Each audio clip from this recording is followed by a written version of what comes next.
everybody, and welcome to my sewing room. If you haven't been here before, my name is Rosemary with Enchanting Rosemary Sewing and Embroidery.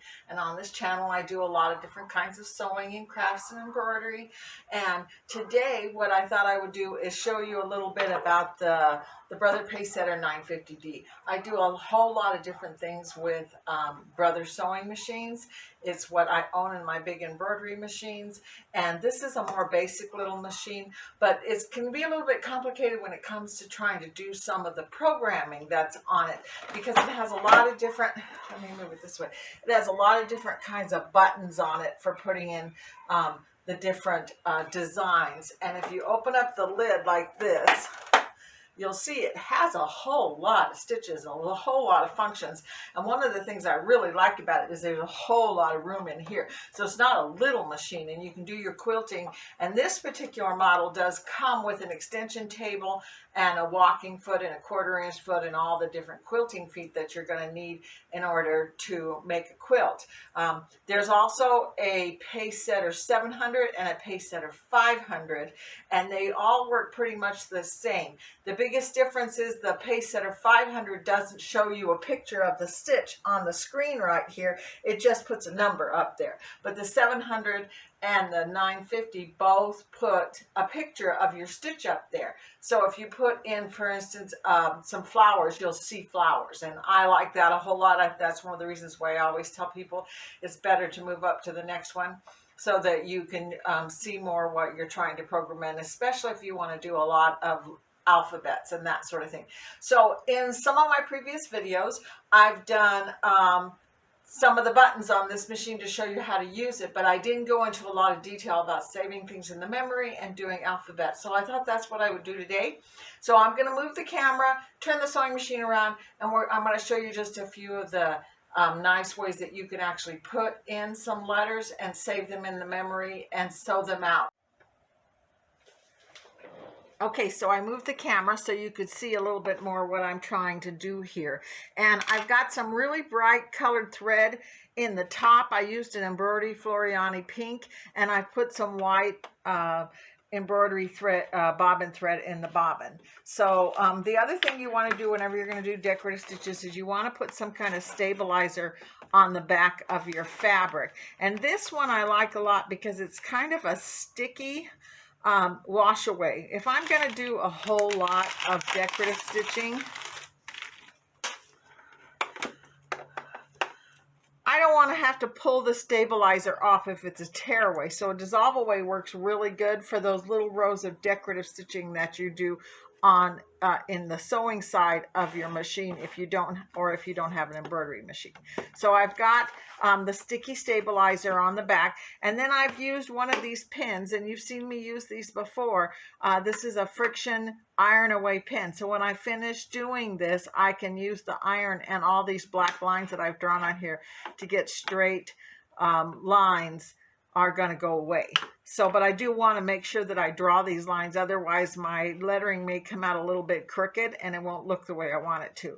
So the first thing that I want to do is I want to establish how big I need to go, because if I'm going to do rows, like for instance in a Bible verse, I want to see how far it's going to be before I put it on my good fabric, and that way I can line it up. It's not like you can, when you have an embroidery machine and you can see how they line up. This way we're actually going to have to make some marks and figure out where it's going to go. So I'm just going to put in some just really basic letters so I can do a measurement. And the way that I'm going to do that is I'm going to just push the A button that's down here on the bottom of the machine so that I'm in the alphabet mode. And up here on top it says AB. If I hit the A again, I'm going to get a cursive. If I hit it again, I get like an outline alphabet, and there's even some Greek alphabet and some Japanese. So I am going to just use a basic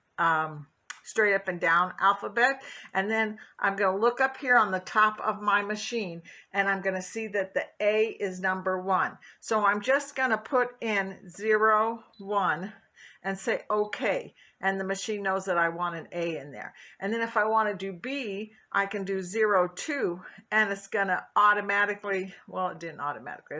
I'm going to say, okay, B, and then I'm going to do C, 0, 3, okay.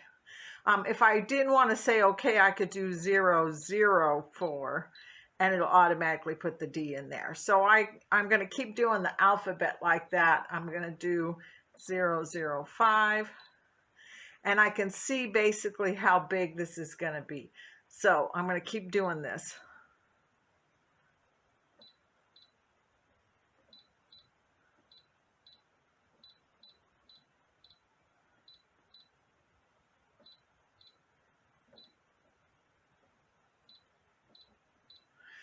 And then I'm going to sew it out, and I'm not going to, whoops. And then I'm going to sew it out, and I'm not going to put that in the memory because it's not something I really want to save. I'm just going to use it for measuring. You'll also notice that on the screen it says that I should have my end foot on there. Your end foot is the one that you use for decorative stitching. So this is my end foot. And the reason why you use your end foot is because if you turn it over, it has these little grooves in there. And that's so when I'm sewing a flower or a heart or a satin stitch or an alphabet, the threads are going to just go up underneath it without stopping and bunching up. It's really frustrating when you're trying to sew something and it starts to bunch up, and then you've got one flower that's tiny and skinny and one flower that's wide and fat, and it's because it's not flowing under your foot as evenly as you'd like it to be. So that's the reason why we use our end foot for this.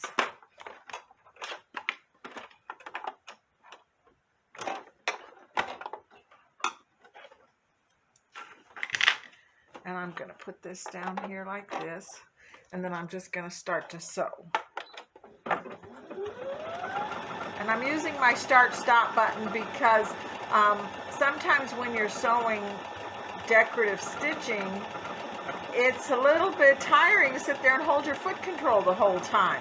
So the start stop button really comes in handy for buttonholes and decorative stitching. And the straight lines I drew are going to help me keep this as straight as I need it to be.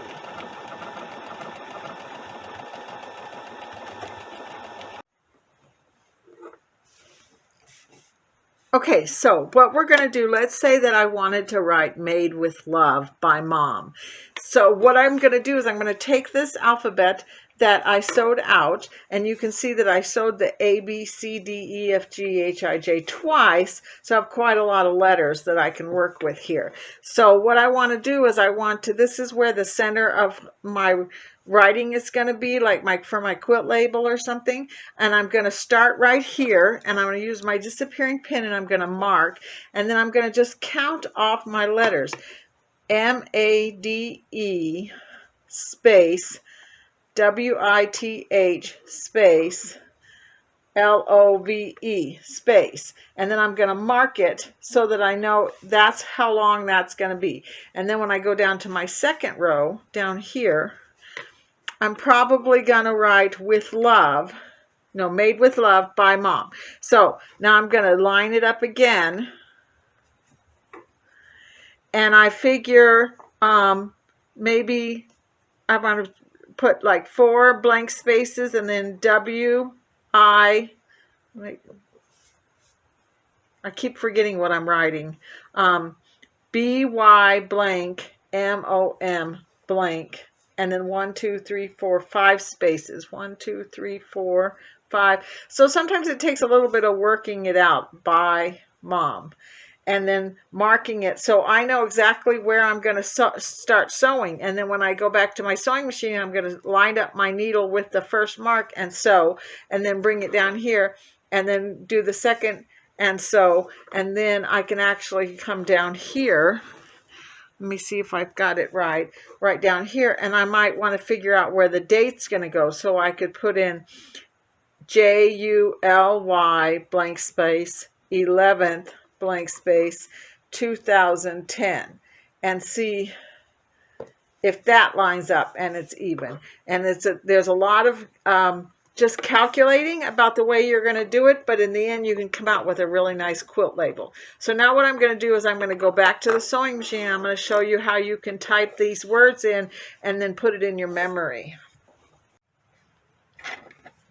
Okay, I know, so you can't see the top up here on the top of the machine where all my letters are, but you can see where I'm putting in my programming, and that's the important part. So what I'm going to do is, again, I'm going to go into my alphabets, so I'm in the alphabet mode, and then I'm going to start typing in what I want to type in. So the letter M is number 13, so I'm going to push number 13. This stylus isn't working for this. 13 and OK. And then I'm going to go to a lowercase letter, which is going to be 27. So 27. And then 30 and 31. And then there's even a space code number. So the space on this is 101. So I'm going to push 101. And that made a space. And then I'm going to push 49, which is a W. And you can see what I was talking about. I can actually see my letters. And I know if I typed in the wrong letter and I spelled it wrong before I go to my sewing machine and start sewing it out. And then H is 34. And then I'm going to push 101 again. So I got a space. And then I think I'm going to put a capital L. So I'll push 12. L. And then O is 41. And sometimes this takes a little bit of time to get it done. But if you want to save, especially something that you think you're going to sew more than once,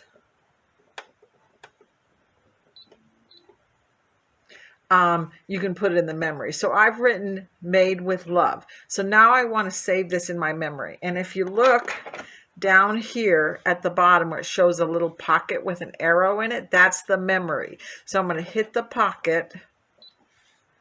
And it says, which memory do you want to put it in? And the 700 does not have 5 pockets. It only has 1. So you could basically just save something for a little bit. But this one has 5. So I can say I want to save it in number 1.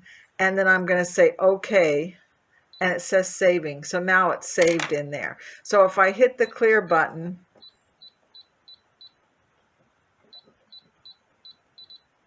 until there's nothing there, and we're going to go back to, let's just go back into your regular straight stitch menu. So now if I push this button, I'm going to use the stylus again. See right here, there's one that looks like a button where you go into it when you want to use the buttons, and then there's one that looks like an arrow coming out. If I hit that twice, I'm going to have my memories right here. So I can select that and say OK, and my Made with Love just came back up again. If I want to delete this, all I really have to do is go into the memory and save something over the top of it, and then it will go away and there'll be something else there instead. So now what I'm going to do is I'm just going to go ahead and I'm going to sew it out. And I'm going to move my camera a little bit further this way, and I've got my fabric, and this is the fabric I made the marks on. So I want to start right where my first mark was at, because I know that Made with Love is going to be that long. So I'm going to go ahead and put my foot down and push my stop button. And I'm going to try and keep the edge of my foot on that line so it doesn't come out crooked as it starts. When it moves back and forth a little bit, sometimes it can be a little bit frustrating trying to keep it straight.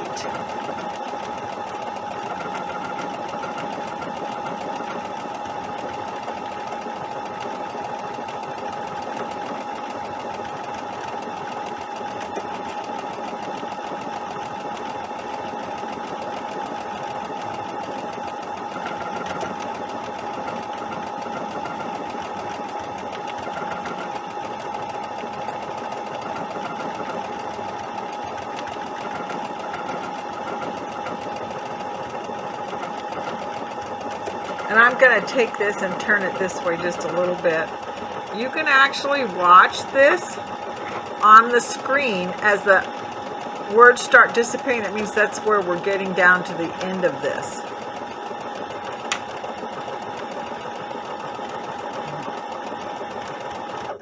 And the machine is pretty smart. It knows I'm doing letters and that I don't want it to start all over again with the M and start sewing that part all over again. If I was doing flowers and vines and stuff like that, it would probably try and do it over again. I'm going to move the camera just a little bit again.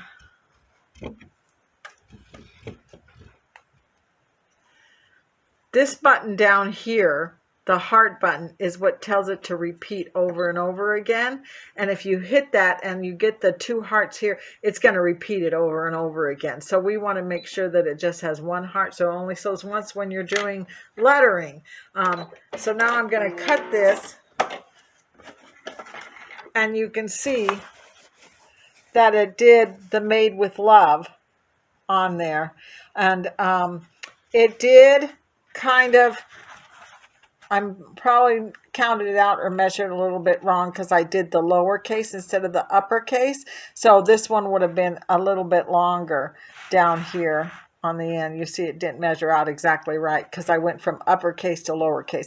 So make sure when you do your measuring that you measure it out with the right size letters. Same thing if you sew it out in block and then change it to script, it's going to come out differently. But I think it came out pretty good. I really like it. It looks good. So I hope this was a little bit of a helpful video, that it showed you some of the things you can do with your machine. I really want to get back to the Stellaire sewing machine and try some decorative stitches in there. You can sew decorative stitches on this machine really nice. It does a very, very good job. But in the Stellaire, we can do it in the hoop. And so I want to show you how you can do that. And at the same time, we're going to go ahead and make a really pretty blouse. So hopefully I'll see you next time. Have a great week, and we'll see you later.